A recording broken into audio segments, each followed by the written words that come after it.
نحمده ونصلي على رسوله الكريم اما بعد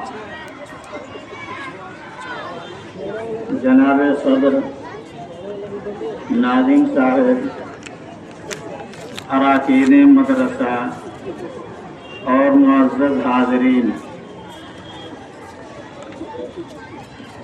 سب سے پہلے ہم خراج عقیدت و محبت اور سلام پیش کرتے ہیں بلا تفریق تمام مجاہدین آزادی کو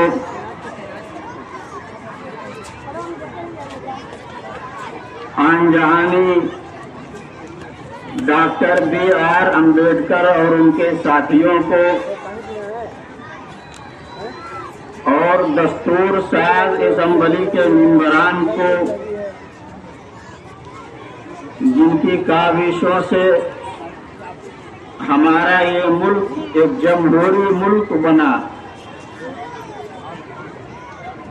معزز حاضرین، ہندوستان کی تاریخ میں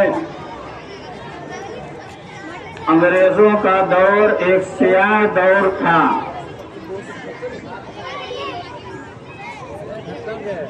اور ایک طویل مدت تک انگریز ہم باشندگان ہند کو غلامی کی زنجیر میں جکڑے ہوئے تھے۔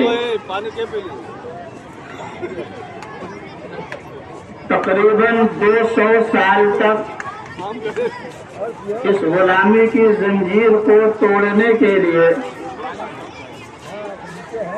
ملک کے ہر طبقے نے بڑی قربانیاں پیش کی۔ بلا تفریق مذہب و ملت، عوام و خواص، علماء اور دانشوروں نے اپنی جانیں نچھاور کی۔ سال 2 سال نہیں، تقریباً 200 سال تک انگریزوں سے ملک آزاد کرانے کے لیے ہمیں جد و جہد کرنی پڑی۔ یوں تو ایسٹ انڈیا کمپنی تجارت کی غرض سے 1601 عیسوی میں ہندوستان میں آئی۔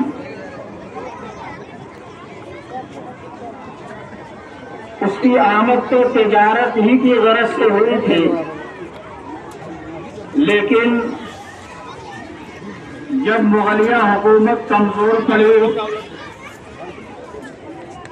تو ہندوستان کی حکومت پر بھی ان کی للچائی ہوئی نگاہ پڑی، اور پھر انہوں نے اس کے اسباب مہیا کرنا شروع کر دیے۔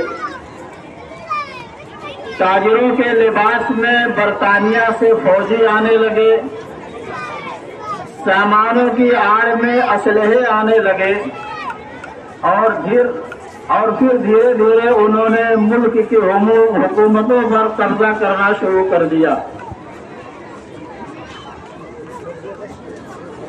1757 عیسوی سے ان سے باقاعدہ جنگ کا آغاز ہوا، اور 1947 تک یہ سلسلہ چلتا رہا۔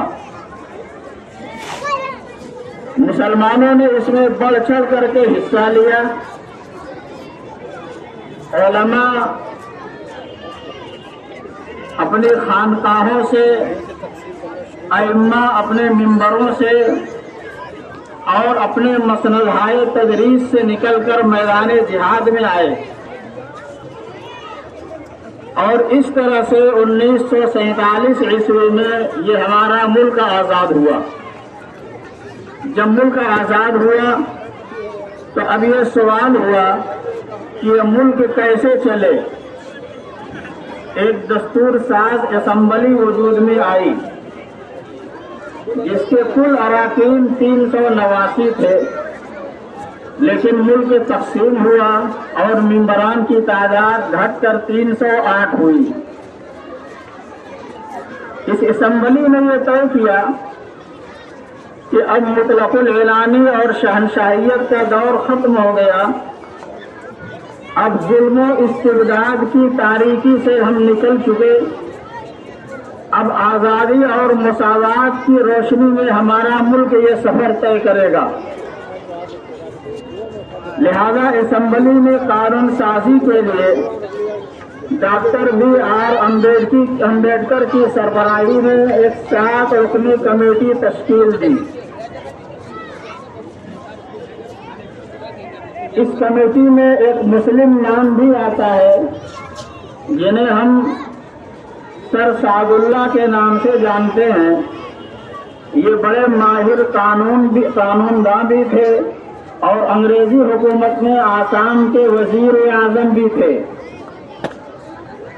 اس 7 رکنی کمیٹی میں ڈاکٹر امبیڈکر کی سربراہی نے اپنا کام شروع کیا اور اس کے مسودے تیار کرنے شروع کر دیے۔ پہلا مسودہ پیش کیا 4 نومبر 1947 کو۔ اسمبلی نے اس کو اپنے اجلاس میں رکھا، اس میں بحث و مباحثے ہوئے، اختلافات بھی ہوئے اور تبدیلیاں بھی کی گئی۔ پھر وہ مسودہ لوٹ کر کے آیا ڈاکٹر امبیڈکر اور ان کی کمیٹی کے پاس، پھر اسمبلی میں پیش ہوا۔ اس طریقے سے 29 اگست 1947 سے لے کر کے 24 نومبر 1949 کے درمیان بار بار مسودے تیار کر کے پیش کیے جاتے رہے اور اسمبلی کے کل 166 اجلاس منعقد ہوئے، اور اس اسمبلی میں جمہوریت اور مساوات کا قانون بنوانے میں ہمارے مسلم علماء اور لیڈران کا بھی بہت نمایاں کردار رہا ہے۔ ان 308 ممبران اسمبلی میں تقریباً 35 یا اس سے زائد مسلم ممبران تھے، جن میں مولانا ابوالکلام آزاد، اس وقت کے جمعیت علماء ہند کے ناظم عمومی مولانا حفظ الرحمان سیوہاروی، مولانا حسرت موہانی، رفیع احمد چروائی، اور اس طرح سے مسلم علماء اور مسلم لیڈران کی ایک اچھی خاصی تعداد تھی۔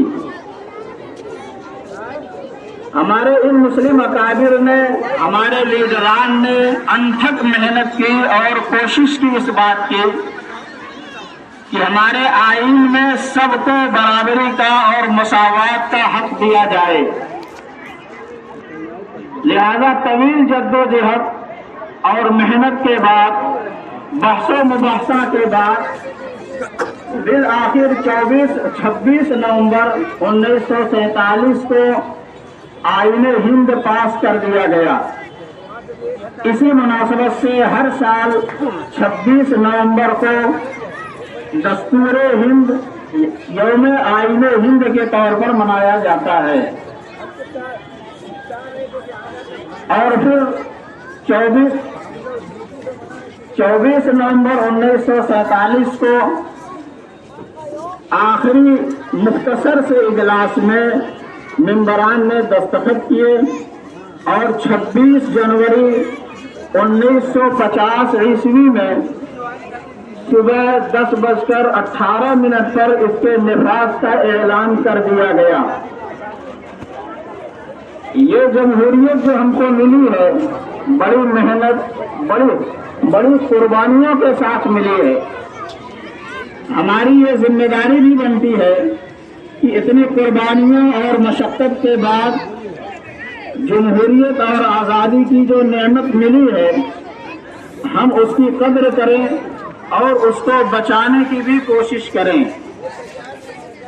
اب ایک شعر کے ساتھ میں اپنی بات کو ختم کرتا ہوں کہ وطن کی عزت و ناموس ہم لٹنے نہیں دیں گے، وطن کی عزت و ناموس ہم لٹنے نہیں دیں گے،